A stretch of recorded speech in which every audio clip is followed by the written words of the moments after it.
È davvero necessario pulire il fegato con qualche rimedio esterno oppure il nostro corpo è in grado di provvedere da solo? In questo video faremo chiarezza sull'argomento e parleremo di depurazione di questo organo. Vediamo cosa dicono gli studi scientifici riguardo ai rimedi detox e infine vi darò dei consigli pratici su cosa aiuta davvero il fegato, cioè quali sono quelle abitudini che possono favorire la salute epatica. Iniziamo. Il fegato si depura da solo. Questo è il concetto fondamentale da cui partire e che verrà ripetuto spesso durante questo video. E possiamo capire questo concetto solo andando ad analizzare brevemente cosa fa il fegato nel nostro organismo. E per farlo, ovviamente, userò delle semplificazioni per permettere anche ai non esperti di capire. Questo organo svolge centinaia di funzioni diverse e una delle principali è quella di filtrare il sangue proveniente dall'intestino. Quindi in pratica il fegato prende le sostanze assorbite con l'alimentazione e le elabora.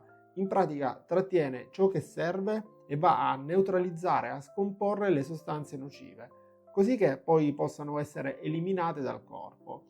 Se assumiamo farmaci, bevande alcoliche o incontriamo sostanze tossiche, è il fegato che le metabolizza, le smonta in componenti diciamo meno pericolose e che poi verranno espulse attraverso l'intestino e attraverso i reni. Tutto questo processo viene svolto efficientemente e in maniera ininterrotta per mantenere appunto il nostro organismo in equilibrio e spesso tutto questo viene fatto senza che noi ce ne accorgiamo, ovvero se si è in buona salute il fegato svolge questo compito senza disturbarci. Ed un'altra sorprendente capacità è che il fegato può anche rigenerarsi. Naturalmente questo non significa che possiamo maltrattarlo senza conseguenze, ma ci fa capire che in condizioni normali il fegato è perfettamente in grado di tenersi pulito e di funzionare bene da solo. Arriviamo quindi al famoso mito della depurazione. Perché tante persone pensano di dover disintossicare il fegato con diete o integratori? L'idea nasce dal fatto che dopo un periodo di alimentazione ricca o sregolata ci si sente appesantiti e sembra logico pensare che dentro di noi si siano accumulate delle tossine da dover eliminare. In realtà però, questo per un organismo sano, non c'è alcun bisogno di interventi esterni per poter depurare il fegato, perché come abbiamo visto è in grado di svolgere questo lavoro spontaneamente e continuamente. Quindi non ci sono misteriose tossine bloccate nel fegato in attesa di una dieta o di un integratore per poter essere smaltite. Però facciamo un po' di chiarezza. Se per tossine intendiamo sostanze nocive, dobbiamo capire che è vero che ci sono alcune sostanze, come ad esempio l'alcol in eccesso o alcuni composti chimici, che sono tossiche per il nostro corpo. Ma il punto è che il nostro organismo possiede già un sistema per gestirle ed eliminarle, sistema di cui il fegato è protagonista.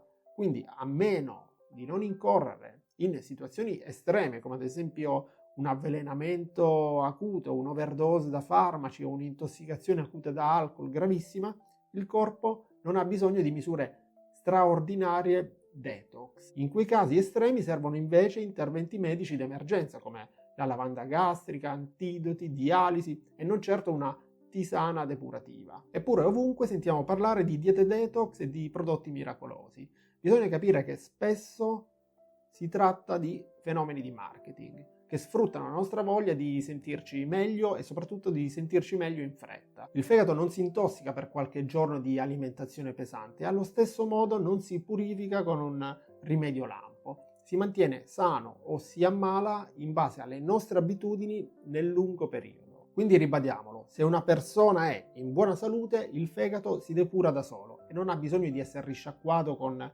qualche tisana particolare o integratore particolare. Però attenzione, questo non significa che possiamo abusare di cibo spazzatura o di alcol impunemente. Significa però che la soluzione sta nel migliorare lo stile di vita giorno per giorno. E quindi prima di affrontare altri temi importanti possiamo dire che il vero detox efficace consiste nell'evitare di sovraccaricare continuamente il fegato con abitudini sbagliate, anziché cercare di rimediare con una pillola o una dieta di pochi giorni. Ma quindi questi famosi prodotti detox funzionano oppure no?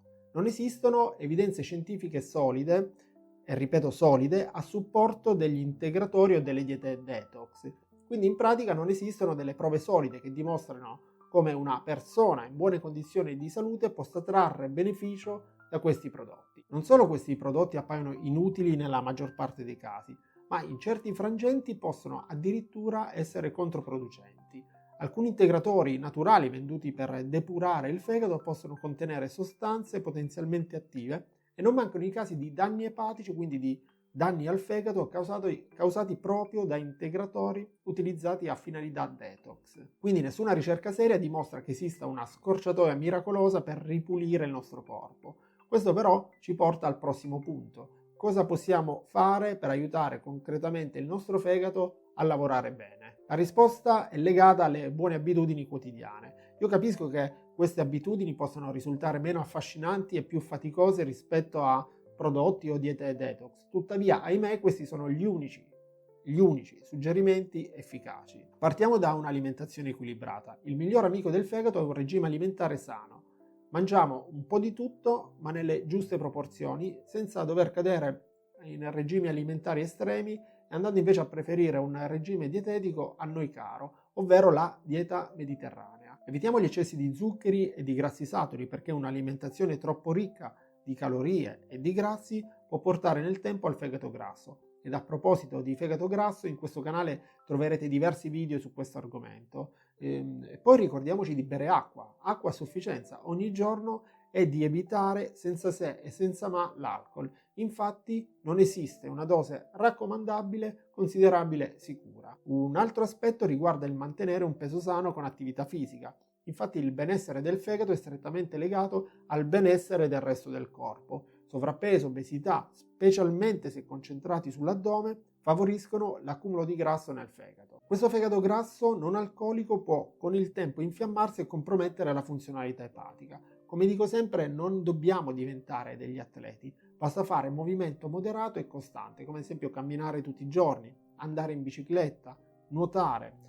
Abbinare l'esercizio a una dieta mediterranea è un suggerimento davvero efficace per prevenire danni del fegato, soprattutto danni di natura metabolica. Attenzione anche ai farmaci e alle sostanze nocive. Il fegato deve metabolizzare anche i medicinali che assumiamo e le sostanze chimiche a cui potremmo essere esposti, per cui seguite sempre le indicazioni del vostro medico di fiducia e soprattutto evitate il fai da te. Questo anche e soprattutto per i farmaci da banco. Allo stesso modo non bisogna pensare che naturale significhi innocuo. Anche gli integratori o le erbe vanno utilizzati con prudenza. Il fegato quindi si depura da solo. Quello di cui ha bisogno è più che altro di essere protetto da uno stile di vita sano, adottando quotidianamente delle abitudini salutari. Se pensate che questo video possa essere utile a qualche vostro caro, condivideteglielo. Io vi aspetto al prossimo e come al solito vi mando un abbraccio.